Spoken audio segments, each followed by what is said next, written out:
Ένας χρόνος συμπληρώθηκε από τον θάνατο της Αλεξάνδρας Νικολαΐδου και η Κατερίνα Καινούριου επέλεξε να τιμήσει τη μνήμη της μέσα από μια προσωπική ανάρτηση στο Instagram. Τα ξημερώματα της Κυριακής 23 Αυγούστου δημοσίευσε ένα story αφιερωμένο στη φίλη της, συνοδεύοντάς το με 2 σύντομα μηνύματα.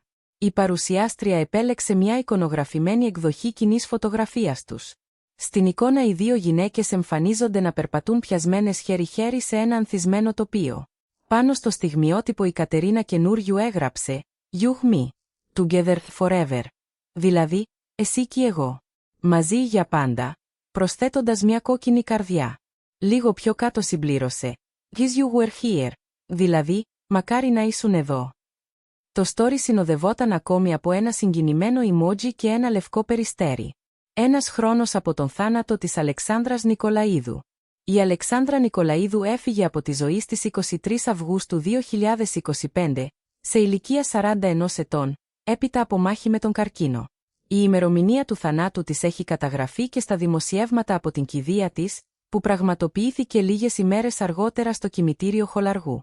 Η Κατερίνα Καινούριου βρισκόταν ανάμεσα στους ανθρώπους που είχαν στενή σχέση μαζί της και είχε αναφερθεί δημόσια με αγάπη στη φιλία τους.